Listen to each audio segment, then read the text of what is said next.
since most people will be learning, I think, or maybe everybody will be doing Sefer Breshit, okay, and you'll probably be doing the story of the patriarchs. So the area that we're on is what's called the mountain ridge.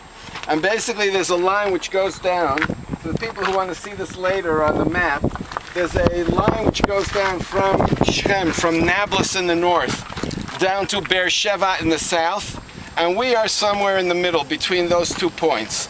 And this is basically the path which the patriarchs are taking when you're talking about Abraham, Yitzhak, or Yaakov. They're traveling along that axis. Okay, this has been an ancient trail. Okay, I can swear that this is the actual place where they went. Blasphemy. Blasphemy. But the fact of the matter is, somewhere along this ridge is certainly the way that they were traveling, and basically this has been traveled from the time of the patriarchs till the present day. Okay, and one of the things that I will be pointing out as we go along is the history that you have in this area. Just so that I point this out, this is a community which is known as Neve Daniel. It is one of about 17 or 18 communities in the area of Gush Etzion. It was founded in 1982. There are approximately 500 to 600 families who are living there right now. This is the highest point in the area. It's approximately 1,000 meters above sea level. Okay, for the people who just want to get some sort of sense, when you're going from Jerusalem to Hebron, and just so that people know where we are pretty much midway between Yerushalayim and Hebron. Okay, Hebron. Okay, which is where Ma'arat HaMachpelah, the patriarchs are buried, patriarchs, matriarchs.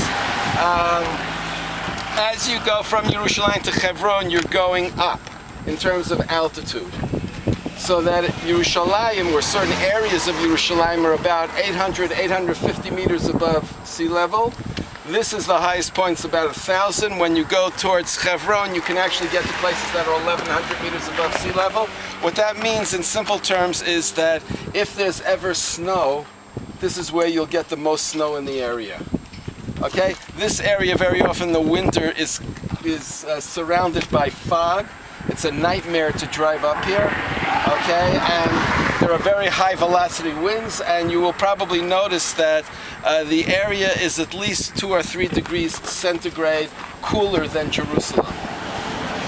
Okay, so that in the summertime this is a beautiful area to be living, and I'll speak about that a little bit more afterwards. In the wintertime it gets cold. Okay, it gets pretty cold. What does cold mean in this country? What does cold mean? I mean, let's be serious. Well, what's cold? What is cold? Cold, everything's relative. For Israel, this is cold. It means that it could be, in the 30s, 30s, 40s. That's cold. That's cold. That's cold. Okay. Okay. So what we're going to do is we're going to start walking along this path. It is not. This is not a hike. This is a nice stroll. Okay.